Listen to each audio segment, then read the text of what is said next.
Both of these excerpts focus in on setting and the setting of the annex specifically. And the question that's kind of driving us is, how does setting impact the development of theme? And setting often impacts the development of characterization. It often affects plot, sometimes conflict. In this book, setting is crucial. I mean, to begin, the community itself, with all of its norms and rules, is clearly going to be the basis for the development of theme. You know, sameness drives the theme and the conflict. But we wanted to focus specifically on the annex because if you think about it, if not for the annex, none of this might have happened.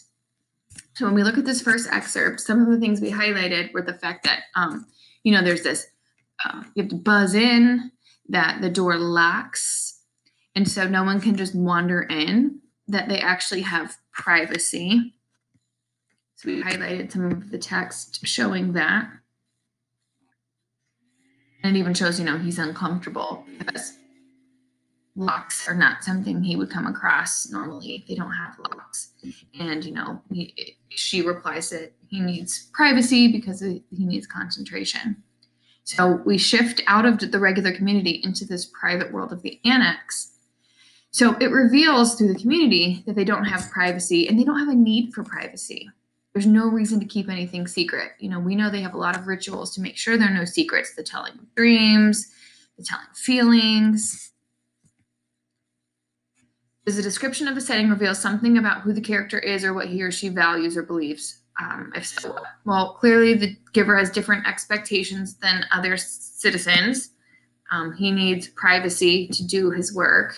And as we learn more, we know that he needs knowledge, and he needs knowledge of good and evil, of history.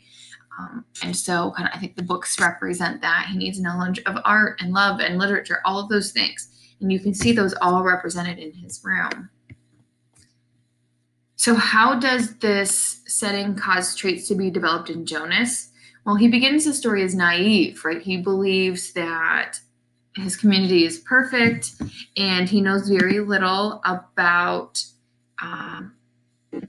life outside of sameness. And he doesn't see any real flaws. We talked about sometimes when subtly maybe he questioned a little, but, he was very, very naive. But with all of the knowledge he gains through the memories, he becomes very wise. Another way to look at it, too, that I think is really important when we look at development of theme, he used to believe that sameness was best. But he changes his belief system. He now believes that the community needs knowledge, choice, emotion, memories. He understands that sameness is not the way, and that something has to change. So that's a huge character development. He definitely becomes a dynamic character and undergoes a large change, and that change develops the theme. Okay, so does this setting cause any plot development? If so, what? This setting definitely leads to Jonas's escape. First of all, because he receives memories there. He wants to escape. Those memories propel him to leave. But also, he and the giver are able to plan it because of the privacy of the annex. Nobody knows. Nobody can hear them have their discussions about how to escape and what's going to happen. So down here, we're still in the annex, and we highlighted the information showing, that they have placed elaborate furniture, artistic furniture, fabrics, and we've emphasized the books, right? These books are a symbol. They're a symbol for all of the knowledge of the world, the knowledge of good, the knowledge of evil, all of the knowledge that Jonas gains. And they show, that he didn't have any of that knowledge before. He couldn't imagine what the thousands of pages contained, right? Because all he knows are rules.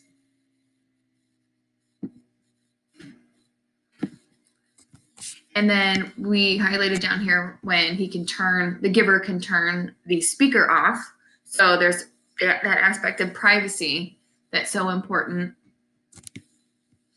And then we also highlighted a quote that just shows the transmission of memories happens here, because again, the transmission of memories, that's everything when we look at character development. So what's revealed about the community through the setting shift, and we've talked about this before, they have no exposure to art, literature, history, etc., because they just have no use for it normally. But the giver and Jonas have access here in this room. Does the description of the setting reveal something about who the character is or what he or she values or believes? If so, what? This reveals the giver must have access to all of the knowledge of the world to make decisions. The room and the objects in the room represent this. He may experience both the beauty and the pain of a world without sameness. Does this setting cause traits to be developed in Jonas? If so, what? Same thing as the last one. Because he has privacy and access to all that the room represents, he learns of a world without sameness. This leads to internal conflict, and he grapples with whether or not sameness is the answer or if it should change. Eventually, he makes his choice, and he's brave and strong enough not to conform and to make a change. So, same thing. Does this lead to plot development? Yes. It leads to his eventual escape.